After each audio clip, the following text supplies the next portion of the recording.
Avez-vous déjà entendu parler de la ferme sur les traces du roi Guézo? Votre ferme, située dans le village Fonkoumen, arrondissement de Gatbé, commune de Ouida, vous livre ses trésors. Tomates fraîches, œufs, poulet bicyclette, huile de palme, tout ce qu'il vous faut en volaille, fruits, légumes et agroalimentaire. Top, c'est parti, faites vite vos commandes et vous serez livrés comme des rois et selon vos exigences.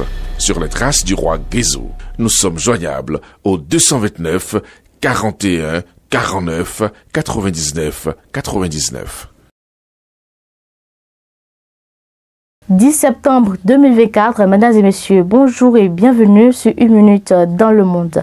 Au moins 40 personnes sont mortes dans la nuit du lundi 9 septembre au mardi 10 septembre dans une attaque israélienne sur la zone humanitaire d'Al-Mawazi à Khan Younes.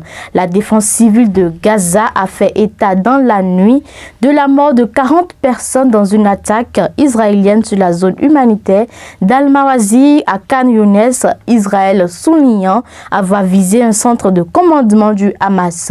Je cite, « Les allégations de l'occupation sur la présence de combattants de la résistance est un mensonge éhonté », fin de citation, a indiqué le Hamas dans un communiqué sur la messagerie Telegram. Alors Israël accuse régulièrement le Hamas d'utiliser des civils comme boucliers humains, ce que le groupe dément. 8 personnes de nationalité française, néerlandaise et russe ont été mises en examen dans le cadre d'une enquête sur une série de braquages, a annoncé la juridiction interrégionale spécialisée de Nancy.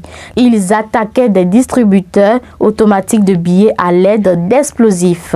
Ces individus étaient suspectés d'être en lien avec plusieurs attaques similaires commises en Allemagne, en Suisse et en France, précise la juridiction. Lundi dernier, à l'issue de leur garde à vue, 8 hommes de nationalité française, néerlandaise et russe entre 21 et 28 ans étaient présentés au juge d'instruction et mis en examen. 7 ont ensuite été placés en détention provisoire et 1 sous contrôle judiciaire. La juridiction précise que les investigations se poursuivent en France, mais également dans les pays impliqués afin de déterminer, toujours en étroite collaboration, les rôles précis des personnes interpellés. Dans le département d'Abala, dans l'ouest du Niger, la pression des djihadistes du groupe État islamique pèse sur la vie des femmes et des filles dans cette zone qui était déjà marquée par de fortes inégalités du genre, selon l'International Crisis Group.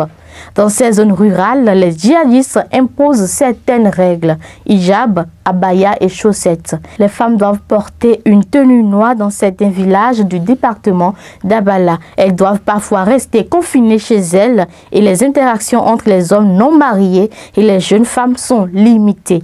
Les populations du département d'Abala sont aussi confrontées à l'insécurité avec des conséquences particulièrement fortes pour les femmes, d'autant qu'elles sont nombreuses à avoir perdu un mari, un fils ou un père.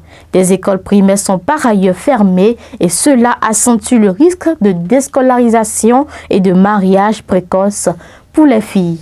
Et pour finir, au Sénégal, une semaine avant tout juste, l'annonce de la disparition programmée de la coalition Benno Bokk Yakaar de l'ex-président Macky Sall, son ancien premier ministre et candidat malheureux à l'élection présidentielle 2024, veut avancer.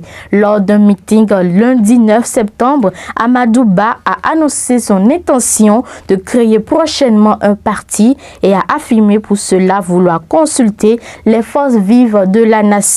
Une sortie du silence devant des centaines de militants qu'il justifie par la situation actuelle. Je cite, « Le Sénégal traverse une période de grandes attentes, de défis économiques et sociaux innombrables. Plus que jamais, l'heure est venue d'agir, non pas avec précipitation, mais avec discernement, méthode et détermination. » Fin de citation. Selon lui, cette action passera par la création de son propre parti. Je cite, « De nombreux appels ont été lancés pour que je crée ma propre formation politique. Je vous ai entendu. Et après mûre réflexion, j'ai décidé de répondre à cet appel, a déclaré Amadou Ba. Ce sera tout pour cette session. Merci de nous avoir suivis et à demain.